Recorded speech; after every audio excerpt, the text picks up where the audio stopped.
Hey there, it's Susan Pierce Thompson, and welcome to the weekly vlog. Okay, I have something to read off. So, not long ago, a Bright Lifer reached out to me, and she said, "Hi Susan, I hope all is well. I wanted to make a special request for a vlog topic in the coming weeks or months. I now have my brother doing Bright Line Eating, and he is doing great 1 week in. But he just started dating someone and is struggling to navigate that whole world with Bright Line Eating. As you might imagine, doing Bright Line Eating as a married person or as an unattached person is very different from doing it at a time when you're first getting to know someone, going out a lot, etc. We would both appreciate any insights or thoughts you have about how to do both at the same time, Bright Line Eating and dating. I keep telling him that the most important thing is his focus on his health and his well-being, and I think he gets that and he isn't fighting it, but he really likes this woman, and he's only been out with her a couple of times, and he wants to handle it appropriately. Thanks so much in advance." So I wrote back and I said, "Awesome, but I have questions." Here's a question for him. Ask him, what are your two biggest challenges with dating while doing Bright Line Eating? I wasn't quite clear on what in particular he was struggling with about it. And she wrote back and she said, "Hi, okay, I just spoke with him and he is so happy that you're considering this. He said the hardest parts have to do with what she thinks because he's still in the trying to impress her stage. He knows he has to do what's best for him each day, but he really likes her and he hopes that things will work out between them for the long term. So he's struggling in case doing Bright Line Eating rigidly might somehow turn her off. For context, she is overweight and she loves to eat out and is picky about food, hates fish, hates most vegetables, etc., whereas he loves that stuff. She is not watching her weight at all, and he is not judging any of that in the slightest. He suggests non-eating out dates, and she then wants to tack on a meal out, which he feels uncomfortable declining because he's trying to be easygoing and flexible and impress her. So his struggles aren't about how to comply with Bright Line Eating, but rather more about how to meet his Bright Line Eating needs in a way that won't kill his dating life and won't turn her off. I've told him that he's not responsible for what she thinks about this, but he really likes her, so it's easier said than done. I'm sorry I couldn't bullet point this out, but it isn't really easily articulated into two separate bullets. Thanks so much again." And I wrote back, "He's open to me shooting a vlog on this. Can I start off by reading what you've written here?" And she said he would be thrilled to have you shoot a vlog on this, and you can absolutely read it from here. And thank you so much. And by the way, I've lost 55 pounds. I look and feel unbelievable. People don't recognize me. I've never been happier. I give Bright Line Eating 100% credit. My life is forever changed. And now everyone's asking me what I did, and I'm sending them all to the Bright Line Eating book. Thank you so much for everything." Okay. How precious is that, right? Okay. So I'm going to give my general thoughts, but this is a little bit of a specific case. It's different from the typical Bright Line Eating scenario. It's a lot easier to give thoughts when someone is dating, but they've been doing Bright Line Eating for a while, right? Like it's a fixed part of their life. I'm a little sensitive to the fact that this is all unfolded when the person in question is like, you're a week or 2 weeks or 3 weeks into your Bright Line Eating journey, right? Which in my mind brings up, some potential for, I'm kind of still trying this out myself, right? Like I don't want to come out about it to a person that I'm dating as if like this is my way of being, right? Because what I know about Bright Line Eating identities and what I teach like here in the vlog about Bright Line Eating identities is that they're built one day at a time over time, right?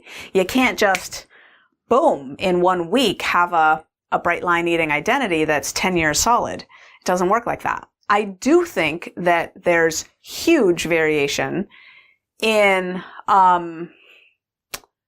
the degree to which someone feels solid in doing bright line eating on day one. I know that there are people who get the flash of white light where on day one, they're like, this is my path forever. I'm making it so.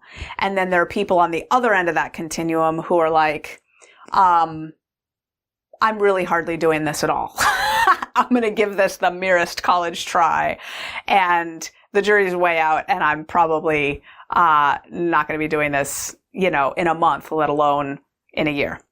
Right? So I know there's a huge continuum there, but I'm really sensitive to the fact that you're like 2 weeks in or 3 weeks in, or by the time this vlog is shot, I don't know exactly how long you'll be in, but so that's atypical in terms of just my normal advice on, hey, I do bright line eating. How do I date?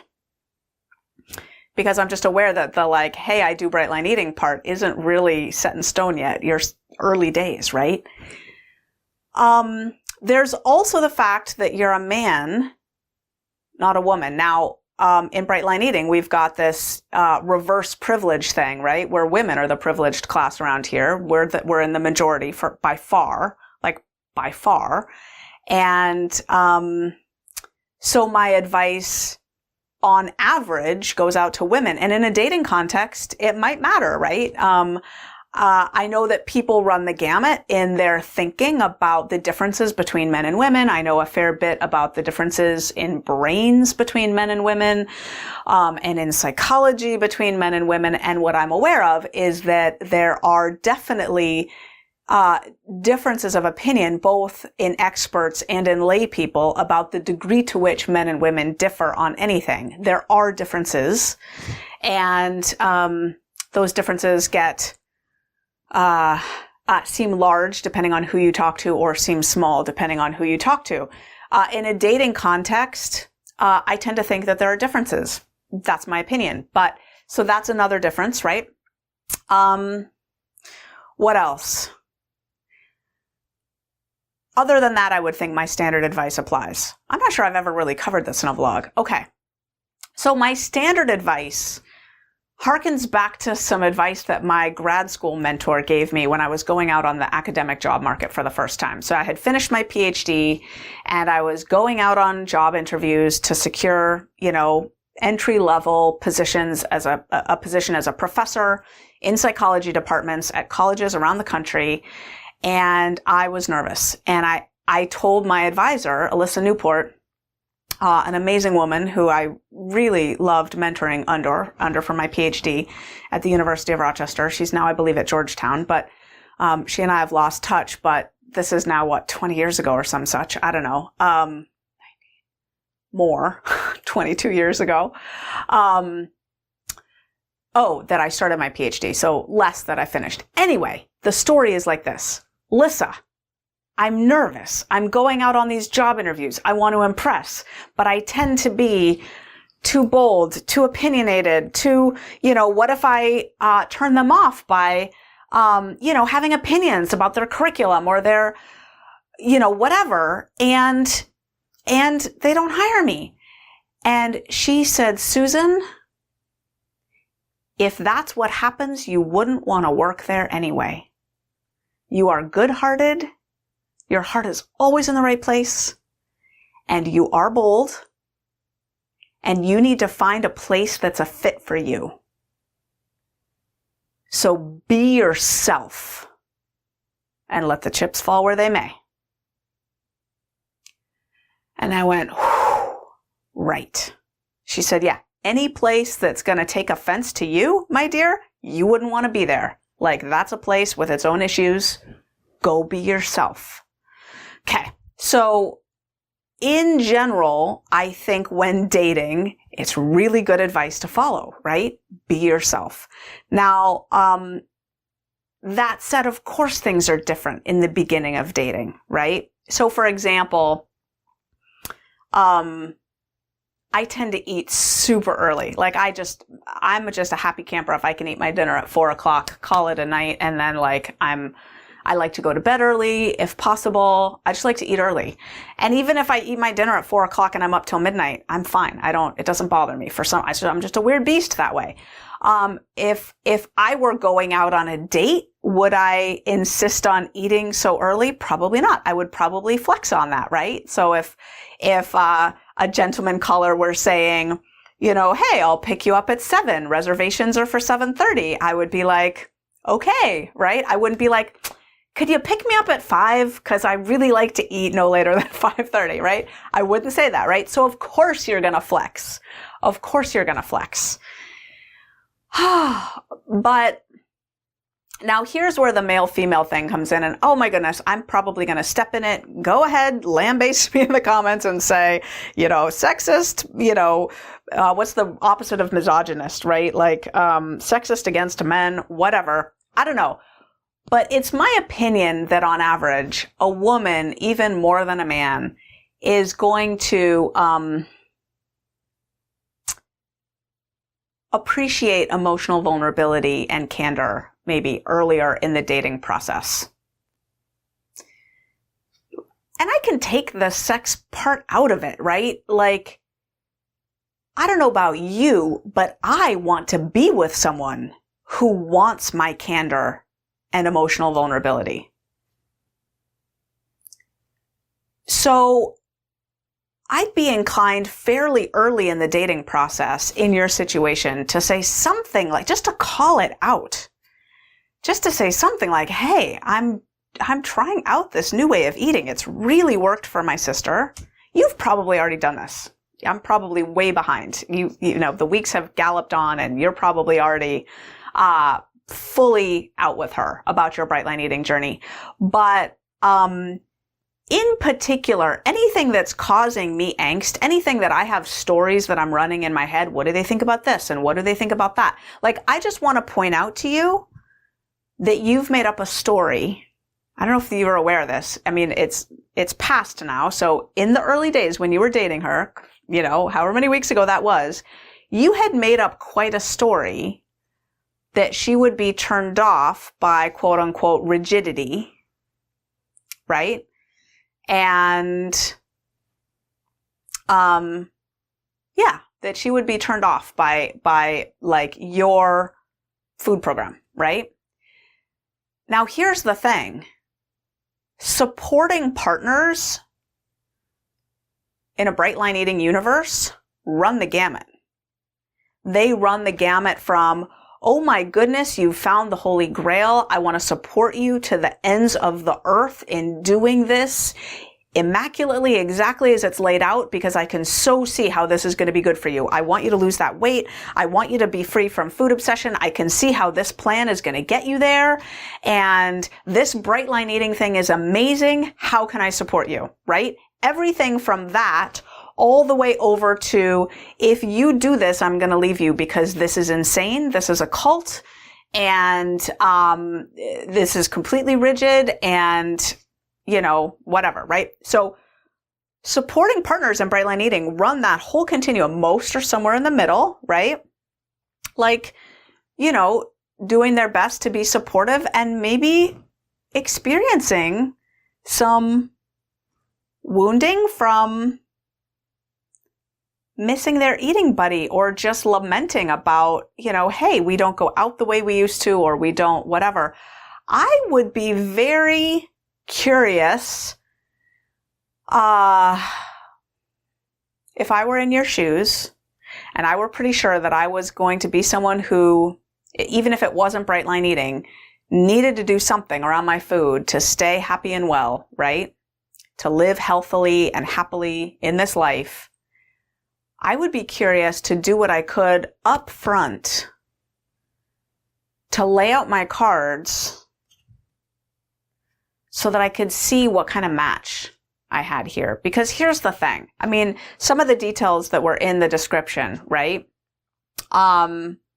Loves to eat out, not worrying about her weight, a little overweight, whatever, right? All those descriptors, those things could be part and parcel of someone. I mean, there could be so many profiles, right? Like all of that and, really not interested in getting super close long term with somebody who is going to be structured about their eating, or has that full profile and is perfectly fine to accommodate someone who is going to be structured about their eating. Like, yeah, dude, you do you. I want to support you. I want you to be healthy. I mean, is it all right if I eat my nachos? Like, you're going to eat your, cool. Like, I'll eat my stuff. You eat your,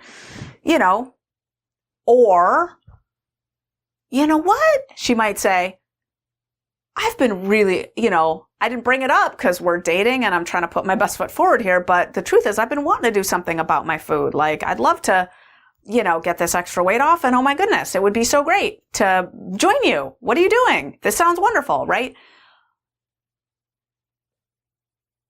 What a mercy it would be to just lay it out and say, I really like you. And I've been running this story in my head that if I am structured with my eating, it's going to turn you off in some way. And I have no idea if that's true. It's just the story I've been making up in my head. And I'm wanting to be flexible and accommodating, and I am pretty flexible and accommodating. And this isn't about your eating. This is about my eating.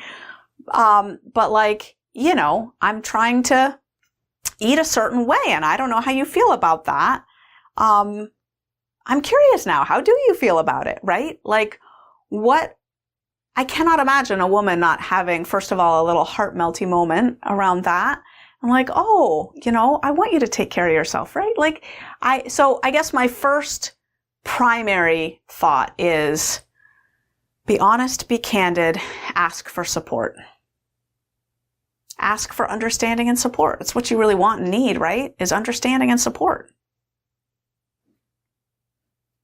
I don't know that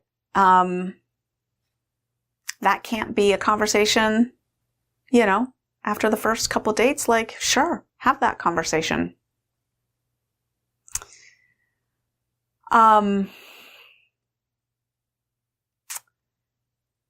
Generally speaking, I think that putting one's best foot forward means being honest and authentic.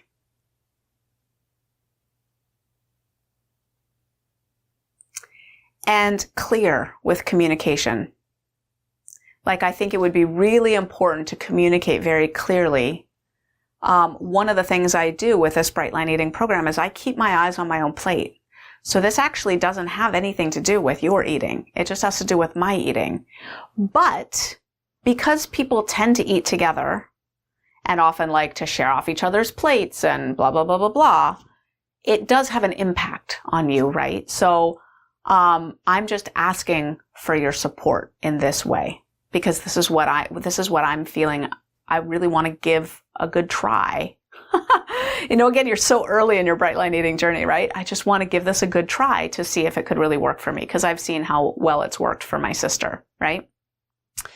The last thing I just really want to point out is in the writings, it sounded like you were really trying to avoid eating out. And this is where I do recommend avoiding eating out in the early days of a Bright Line Eating journey. I do. But this is where I think some give can happen. Just like I wouldn't tell some potential suitor like, oh, I need to, pick me up at 5. I need to eat at 5:30.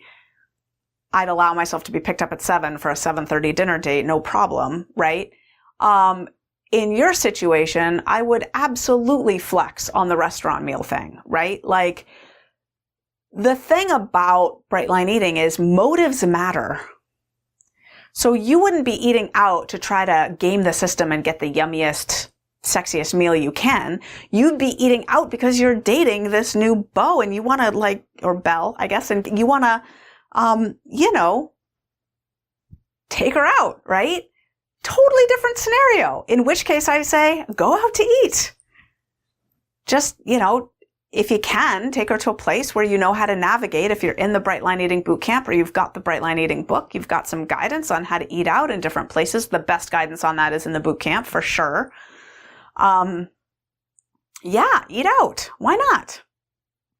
And then I don't really know what the issue is, right? Because she wants to tack on a meal, go out to eat. At the end of the day, I think bright line eating is easier to do with people who just do it with us. And who, like I have friends when we spend time together, like a weekend in New York City or something, they just love to eat exactly what I eat. As a matter of fact, they think it's like heaven on earth. Oh, I get to be with Susan and she's just going to cook for us and we're just going to eat her way. And they just think that's heaven on earth. And then I've got other people who really prefer to eat out most of the time, especially when traveling. And I'm the one who does most of the accommodating, or we eat kind of separately. Like with my husband and my kids, I'll often eat my own food. I'll go to a grocery store, buy a ton of groceries, pack up my food, and then they'll go out to the whatever, and I'll eat my own food. So sometimes I'll separate myself. And I know that socially speaking, that's not what you want to do on a date, right? But generally speaking, I find that I can take care of myself with my food in just about any context. When you're dating, you want to eat with the person, right? Go ahead, feel free to eat out. Have a candid conversation. Ask for their support. And just breathe. At the end of the day, if she is someone who's going to make a federal case about you taking care of yourself with food, as much as you like her in other ways, she's probably not a long-term fit. If you've identified yourself as being a really good candidate for bright line eating right now at this point in your life, it probably means that enough is going on with your weight and your health and your eating to be aware that now and in the future, for you to be a good steward of your body, mind, and soul moving forward, you're going to need to do something in this food domain that's different from just sliding down the slip and slide of standard American diet, eating for entertainment, eating whatever, whenever for comfort and pleasure. That's not going to work for you long term to be happy and healthy and well. And so the last thing I want to say is that when dating, there is this reality that someone can be amazing in every way, but if the slice of mismatch is a non-negotiable slice, it's a no. I came up against this with the man I dated before my husband. So we're talking 22 years ago. Amazing man. I was getting my PhD. He was getting his postdoc. He's now like the most venerated professor, blah, blah, blah, at UC Berkeley. He's the sweetest guy, a kayaker, and plays guitar, and he's now happily married with their daughter, and da-da-da-da. Amazing man. Eminently marriage material. And he didn't believe in God. He didn't want to think about it. He had no spiritual life whatsoever. For me, that's a big deal. I pray, I meditate, I feel myself being led in some sort of mysterious dance in this world with unknowable forces that I choose to encapsulate that as God. That's my word for it, whatever. For me, that was non-negotiable. And I broke up with him. And he was 95% Prince Charming. So if she's going to consider it to be a huge, huge mark on you that you're following a structured way of eating and taking care of yourself in this way with food, I just leave you with the question mark. That's my perspective on relationships. That doesn't have to be your perspective on relationships. But I hate to see someone sacrificing themselves early on in a relationship, in particular where their health and well-being is concerned. So if I were in your shoes, I would be eager to get my cards on the table early so that she could make educated choices about what she was signing on for. And then I'd be hoping that she'd be on the side of the continuum of people who are like, that's awesome. I want to do that with you, or I so support you in doing that. Oh my goodness. Of course I want to be with someone who takes amazing care of themselves. Right? Okay. Thanks for this amazing question. Good luck. I'm rooting for you. So rooting for you. I hope it's still going great. And for anyone who's dating with bright line eating, you've got this. You've totally got this. I love you, and I'll see you next week.